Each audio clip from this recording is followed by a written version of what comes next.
we pushed and pushed and pushed, and it just didn't work. And I knew why. And then you weren't country. What is country now?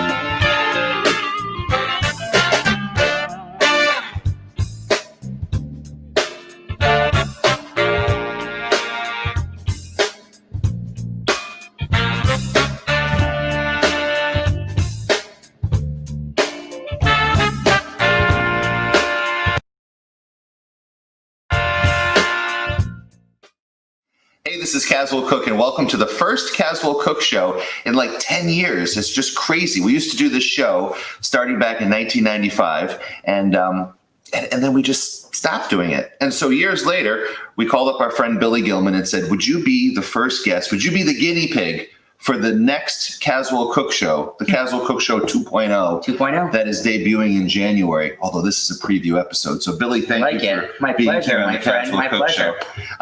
We've never met before. We're just doing this straight off. No.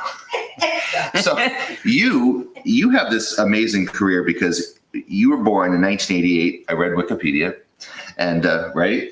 There's a song out there in the 80s, be careful what you read.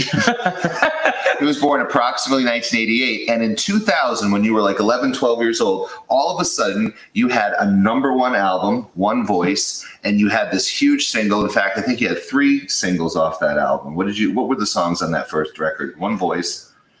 It was One Voice, Oklahoma, and gotta rewind. There's a hero.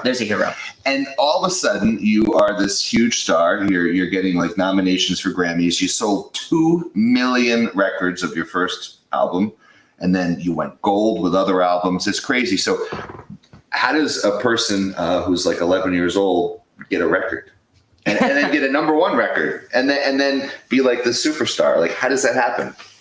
I will say a little bit is talent, a little bit is timing, a little bit of it's luck.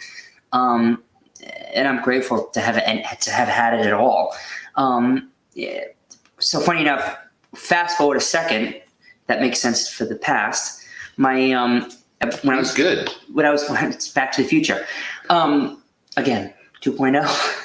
When I was doing The Voice, they wanted a lot of B-roll of like me growing up, my young career. So there was a lot of stuff that my parents had to like dig out of their home movies. And we found one of me sitting in the kitchen at 18 months old, humming and singing along to the Jeopardy theme. So it was always there. Right. So I was always singing in school for show and tell. I'd bring in a little microphone and sing instead of bringing up my favorite dinosaur thing, animation thing. See that Fisher-Price thing? Fisher-Price. Yeah. I would have this little karaoke machine, and when the teacher would see me toting it every Friday, she'd be like, "Oh God, look who's talking now." She was since let go. She was actually great, Mrs. Pierce. I remember her. So singing was always, So against the well wishes of my parents, or not so well wishes, being in a small town, they just read the rags and it's all negative. So they were frightened at the thought of their child wanting to sing, and I was like adamant, I want to sing. So my grandmother secretly took me to a voice coach in Westerly. Happened to be Westerly's own Angela Bakari, who is still in my career now after 20 some odd years. And at 7, 8 years old, we started, learning pitch and learning little tricks and how to hold long notes. And then she started to teach me how to move on stage and what you do. And then through her contacts with local agents, we were working Massachusetts area, Connecticut, of course, Rhode Island. And that got it caught wind in the attention of Greg Piccolo, some fairly known legend. Room full of blues. A fantastic saxophone player who actually did a solo on my 3rd record with Sony, Dare to Dream. I don't know if he flew in or if he recorded it at home, whatever. Wow. He became a part of my life and my career and sent a demo tape off to this very legendary country band, Asleep at the Wheel. Flew down to Texas after they heard me, and we did a demo. And then they, the ties that bind, they asked me to perform at the Wild Horse Saloon in Nashville. They were doing a show. And looking back, it was kind of like a showcase because I didn't know there were record people in the audience. And then Sony was in the audience, and they became my home for quite a few years. And then I was with them for months and months. I was signed in October of 99, and June of 11. June of 11. Yeah, we waited a long time to release that record. Yeah, it took 10 years. June of 2000 was when One Voice was released. And your life changed right away? It changed even before then, because the groundswell of support from the local area was insane. We want him here, we want him there, and then it started to stretch. And I was flunking class. I was not a very good academic person anyway. Not my thing. Sorry, all my teachers that are watching this, if you are, I love you people, but I didn't like what you were teaching. Disclaimer. I was just tough. It wasn't for me, right? Well, Even though I had to do it, it wasn't. But you're like on the road, you're doing shows, so how do you do school? So honestly, what the formula was, I'd get up at like 1 or 2 in the afternoon, have a bite to eat. He still does that. No. 7 a.m. 4 a.m. this morning. I had media interviews and whatnot. So I get up, have some whatever to eat, take a shower, do my sound check, do whatever I have to sign, or I have to do a radio remote, and then I would do the preliminary meet and greet for the people that won an audience contest or radio contest or meet and greet VIP, do my concert. And then I would go out every night, still to this day, and sign autographs for as many people that wait around. Sometimes it can be 3 hours. It can go till 2:30 in the morning. I'd get on the bus, put my pajamas on, and do my schoolwork. So it was, why do I need it, right? Now you get what I mean? Yeah. You always need your academics, kids. School before a career. What? Except in his case. So yeah, it was tough because it was one-on-one and not liking academics. It was tough. Can't go anywhere. You can't go, can I go to the bathroom and just hang out for a minute, see a friend, roam the halls? You're one-on-one. And it was tough, but we did it. And it was, Angela, I probably gave her all the gray hairs that she had because she, if she wasn't around, I have a younger brother. I don't see any gray hairs on her now. It's very expensive dye. Looks good. It's one time only. She put it in at 50 and it's stayed. That's good. Don't worry, you're gonna need it someday, right? I already do. You're too young. I'm young. I'm still young. My doctor said so anyway. So because of her, my parents were not going to leave their normality. I have a younger brother, and I said to them, I don't want him leaving school. It's not fair. He didn't choose this. So she literally became my second mother. So she was overseeing everything. And I had a tutor back home that would go through with the curriculum, and they'd be like, he's got to do this. He's going to cheat code to me, Billy. And here I am doing this 25,000 seat place. Got to write your book report. What? It got hairy sometimes on the road, but we survived. But it was really tough. It was way more difficult than people would realize. I grew up with country music, forever will love it, and I am so grateful for the opportunities that it gave me. But I knew my voice, even back then, was doing things on the outside that I know wouldn't be accepted on the inside.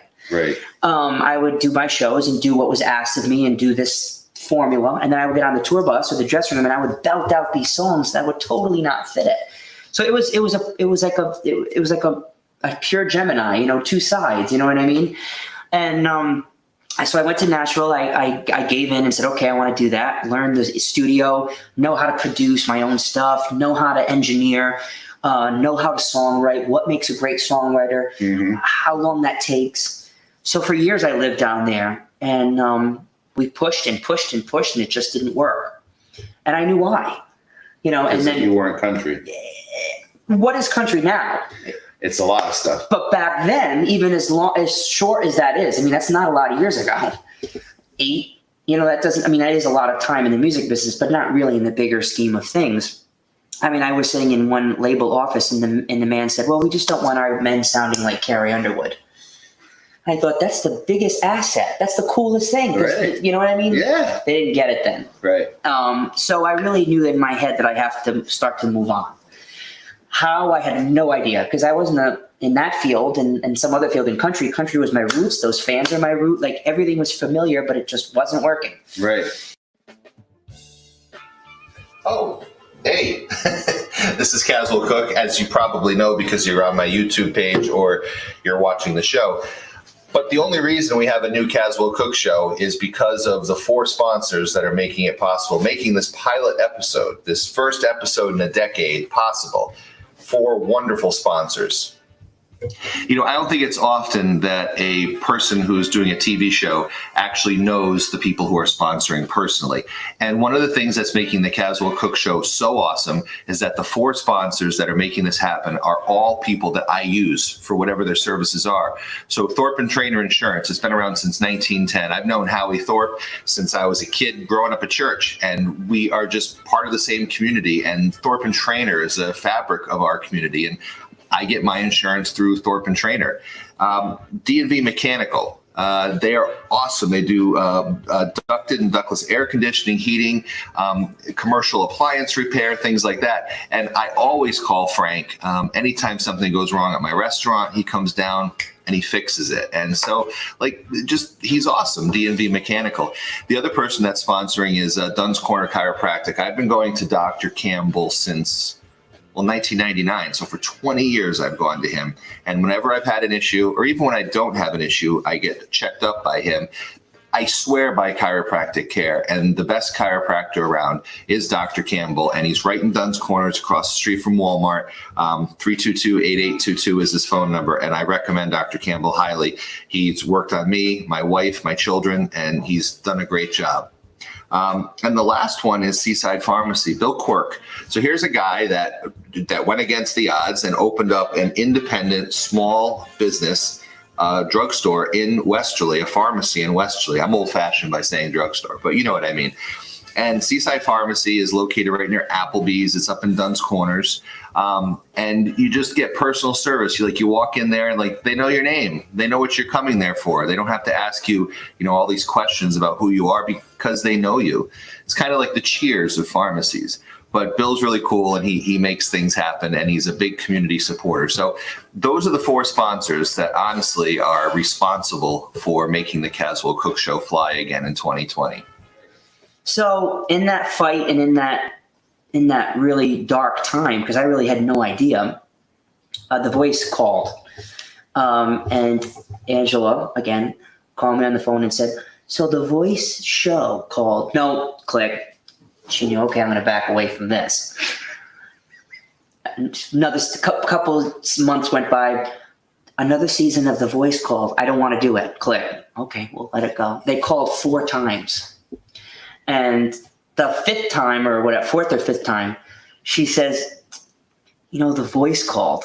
And I went silent. She goes, ooh, maybe a light went off. And it did, because I thought to myself, I've had wonderful opportunities, big opportunities that I went on, and they go away. And then you regret. That's a regret, But this one kept coming back. So I said, no opportunity this massive has ever kept coming back, no matter if I like it or not. I said, what a great opportunity to be thrusted, if it were to happen, into this category where I can just sing. It's the best formula for me to just stand there and sing. I don't have to pretend what is, what was, what is going to be. I can just do my thing. So I had many meetings with past managers and record label executives. So I wanted everyone's feedback before I jumped in, because I didn't know if they were going to turn around and make a joke. You just don't know. Yeah, right. So all these thoughts were going in my head, and I said, well, if I'm going to do this show, I have to really just get out there and wail and do me. Because if I'm trying to be something, America will sniff that out immediately. America's very smart like that. And so luckily it worked. And I stepped out on that stage scared to death, because finally, for the first time, I was at the helm of the ship. What's it like in that room? How big is the audience? The lights are on you. Is there a big gulf between you and where everybody's sitting? How does it feel when you walk out in that place? It's tiny. I'm trying to think of a example. I don't know. What theater? We all see it through the vets. No, it's way smaller than the vets. See? Oh yeah, there was only 480 seats. Oh, Really? It just looks so big. It's because it's tall. Yeah, it's very tall, so it looks like the coaches are maybe from here to the piano. So maybe to the corner of the wall away, 40 feet, 50 feet. But it's big, like you're high up and they're a little low. So it's like mysteries, And there's a band. There's a band behind us. Which you got to practice with, I hope. Yeah, I think we practiced for 2 weeks before the show. So like maybe 4 times. Because at that point, there's hundreds of contestants. You got to wait your turn, and I'm not good at that. You're like, man, I've already had a record.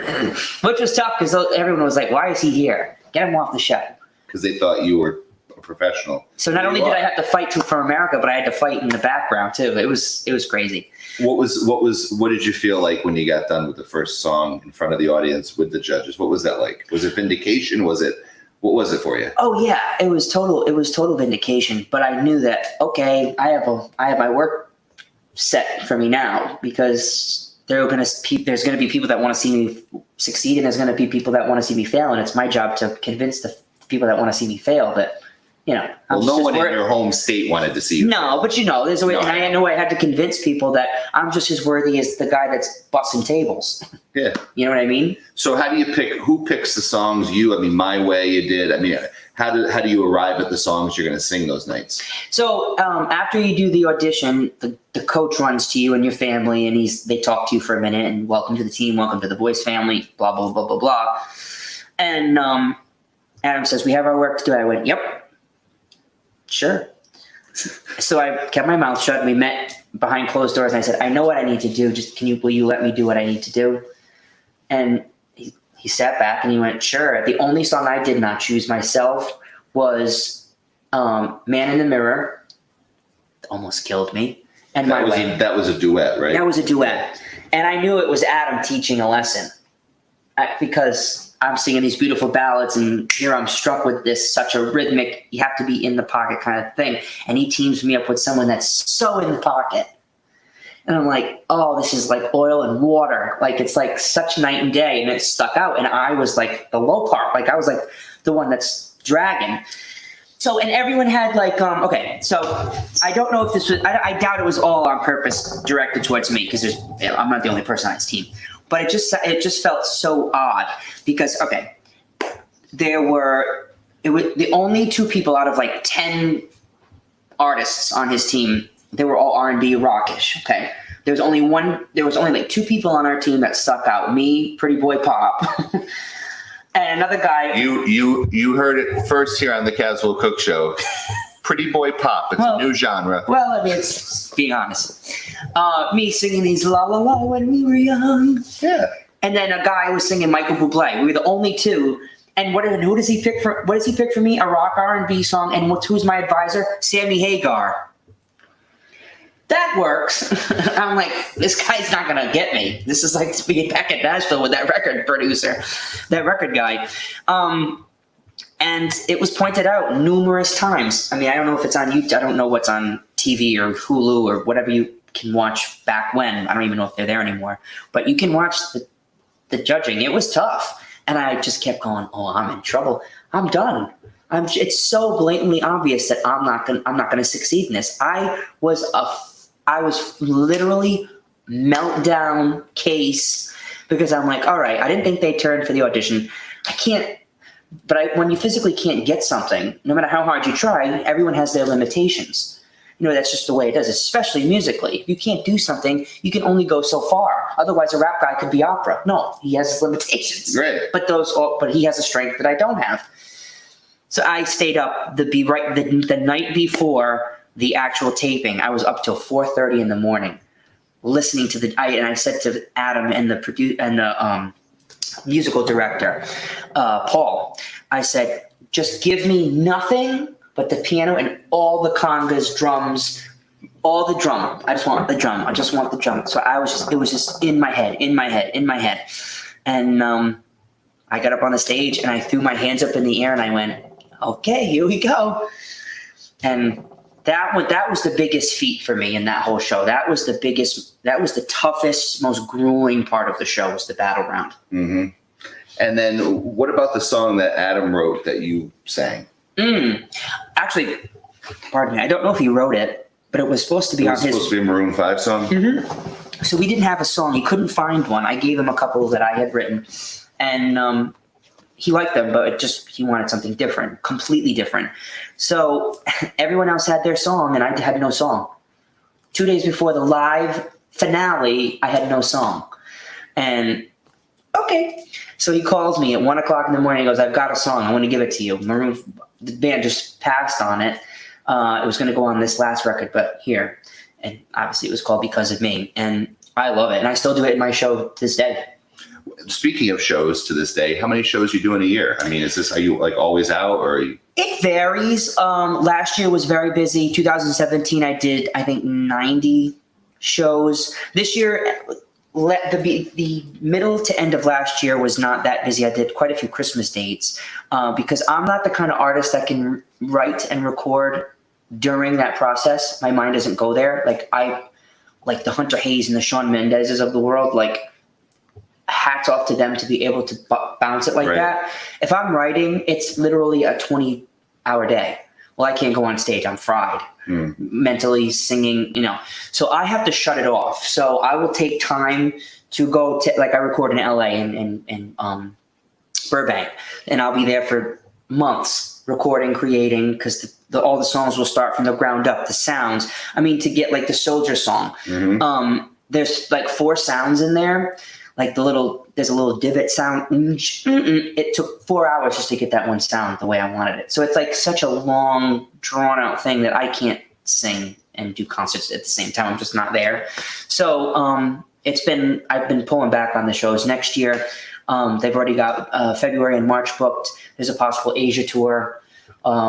There's, I think, a couple Australia dates. So I think next year will be pretty. When people go up. See you in concert, what are they going to hear? They hear a journey. They actually, I recently did a show, and I always make sure to meet and greet, always. And if the theater allows it or whatever. And this one person said, "I've seen 13 of your shows," and I said. And I just newly formed this new show. I've only done it like 10 times. This new show is brand new. And this girl said, you let us in this time. And I went, "What do you mean?" She goes, "I felt like I was a part of the journey now rather than being sung to." And I went, "Oh, okay." So I guess it's an open window to really my soul and where I want to go and what I want to do. And I'm happy that it's perceived that way. So it's all the music. I do a lot of stuff that I did on The Voice. Of course, I do my new songs. I will always do One Voice in Oklahoma and the songs that made me, because there are many millions of people that remember them, and they're timeless. I'm lucky to have songs like that. What if I had I Want Candy? I wouldn't do that at 50 years old. You know what I mean? But luckily, I have songs that I can sing at 40 years old and 50 years old, and they still stand up, and it doesn't sound odd. Right. Which is cool. Well, McCartney said, when he was a young guy, he said, "Probably we'll write songs for a few more years, but no one's going to want to hear us singing From Me to You when we're 40. Well, all right, so, that's true. So don't, he's and what was it? That's Jerry funny. Seinfeld that roasted him in front of Obama, and he said, "She was just 17. You know what I mean?" No, I don't. Because now he's like almost 80. So, Excuse me? So, these people, and you're so young to be able to say, "Yeah, well, my first hit was 20 years ago." I mean, what are you, 30? Yeah, 30. 31. Yeah. 31. So, like, you're lucky. And then when you're like 80, you'll be able to say, 70 years ago, my first hit was. I hope so. I hope I'm around that long. How do you like take care of the voice now then? Your voice, not The Voice, your voice. It's a process. I had just gotten hit up to possibly do something that I don't know where my head is at to do it, but it would be a role on Broadway. And I'm a firm believer that to truly deliver a song, to me, it's never the same way twice. When I'm in the moment and there's an audience, now they could be a bored audience, they could be an into it audience, they could be an old audience, I'm going to react differently. And you get written up by directors, producers, choreographers, if you don't do it the same way, no matter what you're feeling, it's the same way every single night, 8 shows a week. I don't know if I could do that, but I treat my voice, even when I'm not performing, well, I'm always performing either benefits or concerts or recording. Like it's always used, but I treat it like I'm going out to perform a 2-hour show every day. Every day I do an hour and 45 minutes of warm-ups. I swim for my diaphragm. I work out. I do a lot of Peloton biking exercises for the diaphragm. And I do certain sprays and certain teas. Slippery Elm is my best friend. I try not to drink vodka martinis, but they are my best friend. A couple packs of Marlboros. Oh yeah, I did that too in Nashville. Figuring I'm gonna. Everyone's doesn't like this child star. I'm gonna start. And I smoked Marlboro Reds for about 6 months, and I'm like, what the hell am I doing? I don't like this. What am I doing this for? Yeah. You thought that would make. Plus, I get dizzy, and I'm like, what is this? You sound like Keith Richards if you keep that up. Now there's talk about someone that doesn't ever. After the apocalypse, there'll be Cher, Keith Richards, and cockroaches. Yeah. I guess I'm doing an old joke. No, it's true. Maybe I've just seen his show so many times. Hey, he's iconic. Well, hey, thank you for talking to us on our first Caswell Cooke Show in all these years. What's really the trick questions, though? So before we began this, he was saying about trick questions. What's there a trick? You said trick question, or is it a joke? Oh, now I put him on his own show, and I put him on the spot. This is the Billy Gilman show. And so how long have you been doing this? Well, since 1995, kid. Oh, really? You were only 7. That's right. I first came on the air in 95, and my first interview was this guy, Peter Wolf from the Jay Giles Band. Oh, yeah, of course. And he didn't know who I was. Obviously, I was his kid. And I said, well, I'm here to interview you. And he's like, no. And so then I picked up all our equipment and started walking away. And he's like, whoa, wait a minute. So we did this interview, and he said, he goes, hey, Kaz. He had the gravelly voice. With all the trouble in the world today, why doesn't it pay to write to Washington? And I'm like, I don't know, because he's dead. And he smacked me and walked away. Oh, but it was great, man.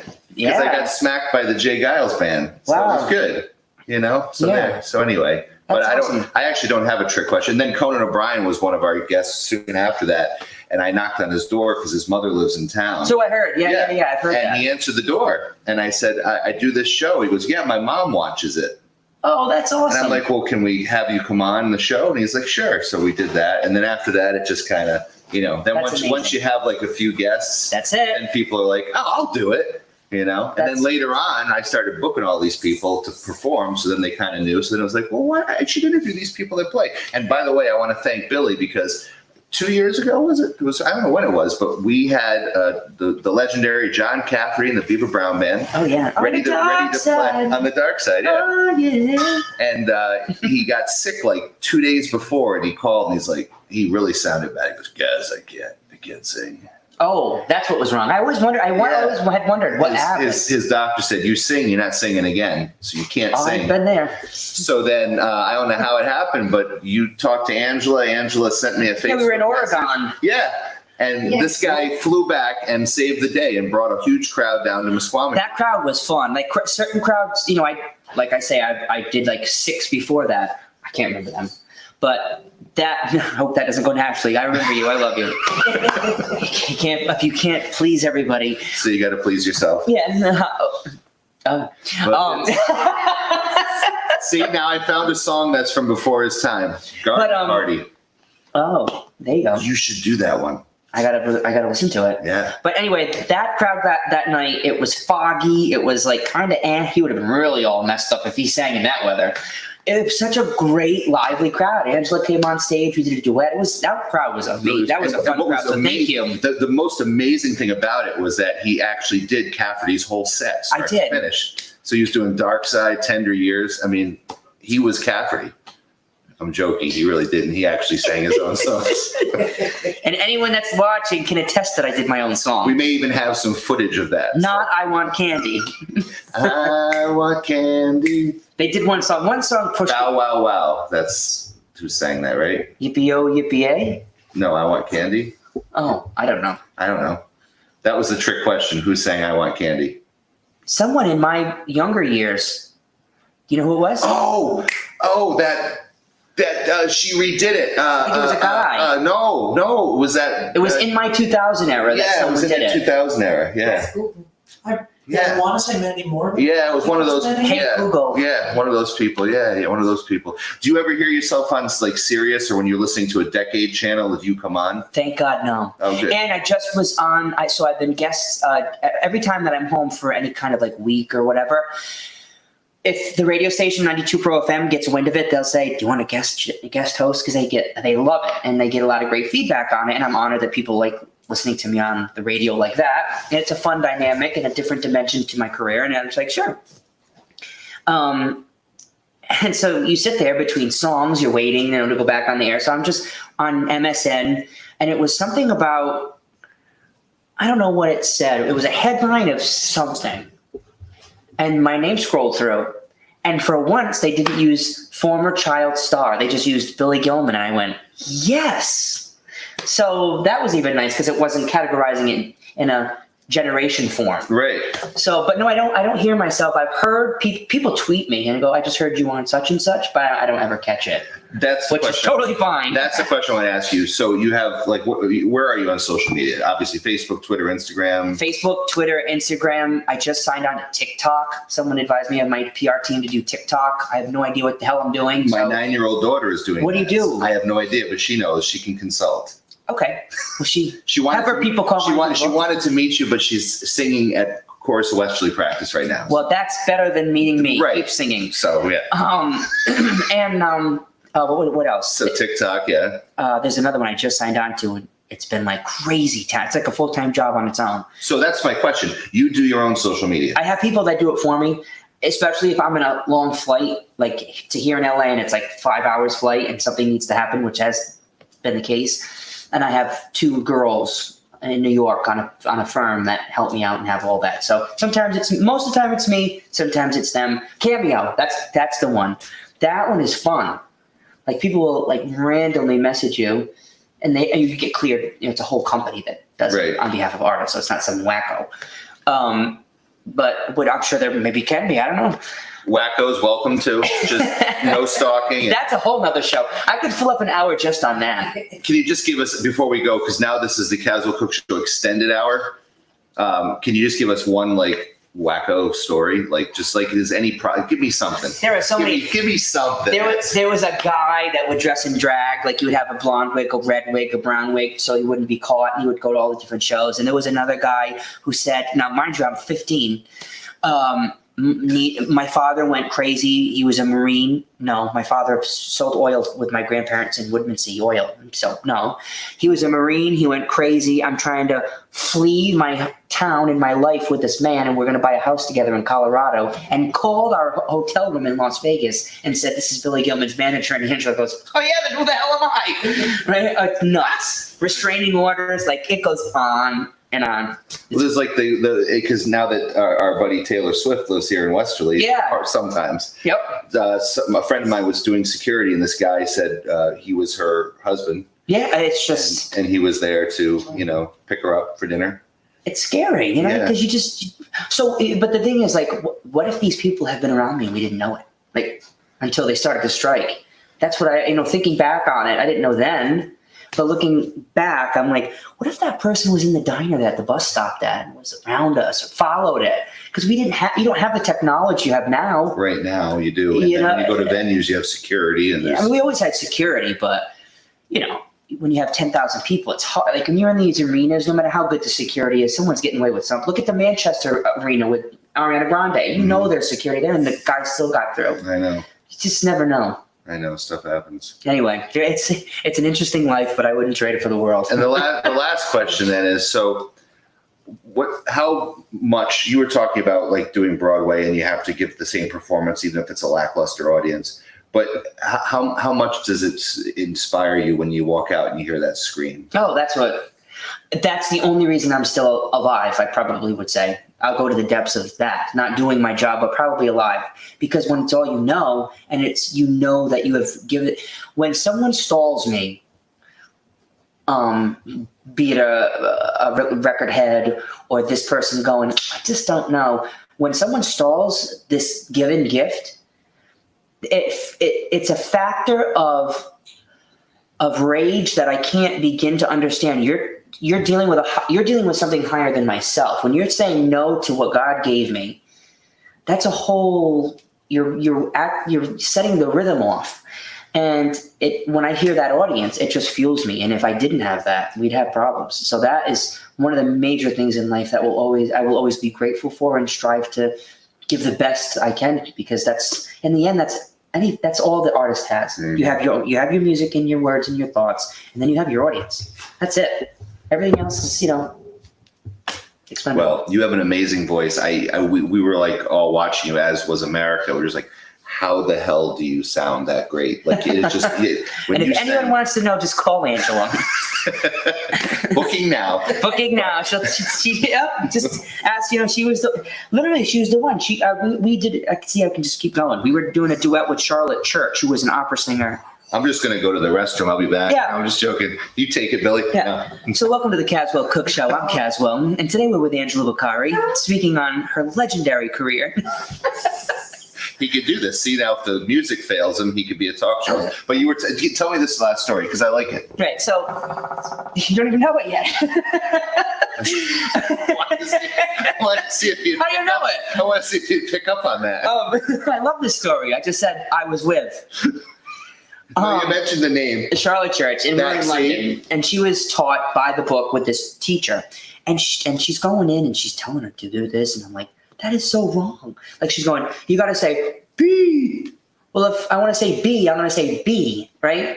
So it's just certain placements of your tones, and like I said, Angela had such a long career herself that she knew what happens if you have a fever, if you're hoarse, how to sing above it to don't damage it. And it's just years of experience. And those things just can't be taught by a book. So that creates longevity and being healthy. You know what I mean? You can't do crazy things, which, as you know, I'm still learning not to do crazy things. You wake up and you're hoarse. Well, you shouldn't have had those 6 vodkas, Billy. That's true. We all have I could be Kathy Lee and Hoda's great pal. Oh, they drink wine at 11 a.m. That's great. Just be careful when you need a drink to stabilize in the morning. That's right. Then you know. I know. I'm like, how can they do this at 11 a.m.? Because it's a continuation. Yeah. So funny. But yeah, you just got to maintain a healthy lifestyle, and it comes out if you treat it well. Now, since we have this huge audience that's going to watch us, yeah. Well, especially once you share the show on your Facebook page, but hopefully, what? You never know. You never know. It could be good. He's got to see the edited version after. But if there's one person out there that you could work with, that whoever it is, like a superstar you've never met, or whatever, who would you like to work with? She can answer. Besides Angela. No, that's not. It would be 2 people. I'm trying to think of male and female to give it A and B. Definitely female would be Streisand. That's the given. And B, for male, I honestly think it would be Justin Timberlake. I think him and I could create some really neat things. Wow, JT, if you're listening to that, here's another man of the woods. Is he moving to Rhode Island? No, unfortunately, but it's like those 2 people I would kill that would be a moment. I could picture you redoing Guilty with Barbara Streisand. Right? You could do Barry's part, yeah. He's a BG. How do you like that? It's kismet. Yeah, Barry Gibb, he's part of the BG Army, right? Very good. Yeah.